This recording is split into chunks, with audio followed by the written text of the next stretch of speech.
Today we've come here to talk about Guru Nanak Dev Ji, and it's just a wonderful time to do this because being 2019, it's the 550th anniversary of his birth, which was in 1469.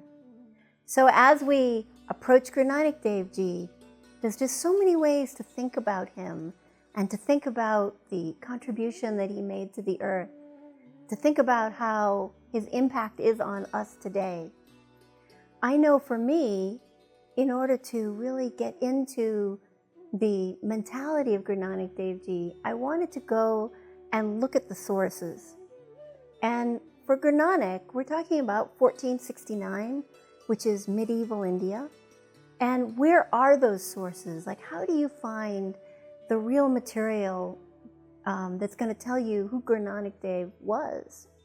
So we're very fortunate to have the Vars of Bhai Gurdas. Bhai Gurdas, of course, is the gold standard of Sikh history. And he was a close associate with Baba Buddha Ji.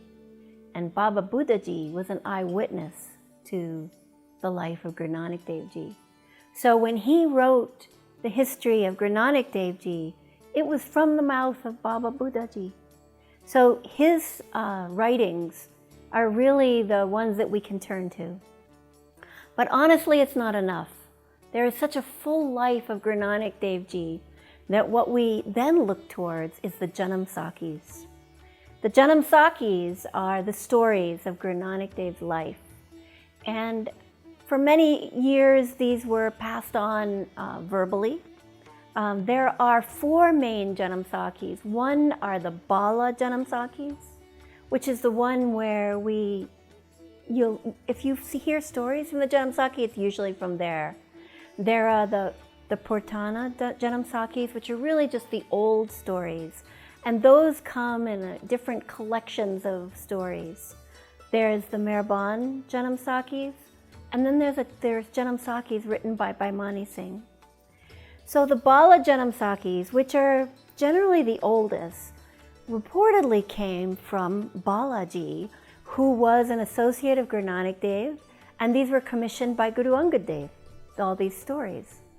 But they didn't really surface until Guru Hargobind's time, in the mid-1600s.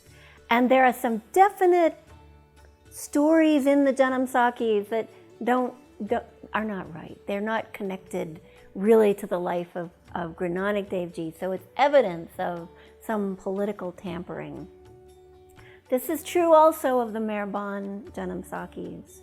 And then when we get to the Bhai Mani Janam Sakhis, those were written in the 1700s. So although it's better than 2019, it was still hundreds of years after the life of Guru Nanak Dev Ji. So what we do is we look at the Janam Sakhis as a whole. And those Janam Sakhis, those stories that are consistent through the different versions, we take those with more authenticity.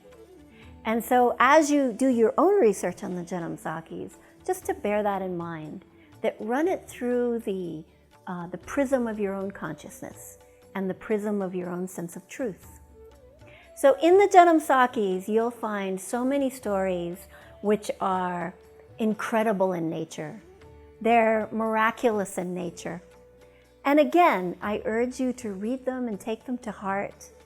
I actually, myself, believe in many of those miraculous events because this being that was incarnated on the earth as Guru Nanak Dev Ji was something that came directly from the heavens.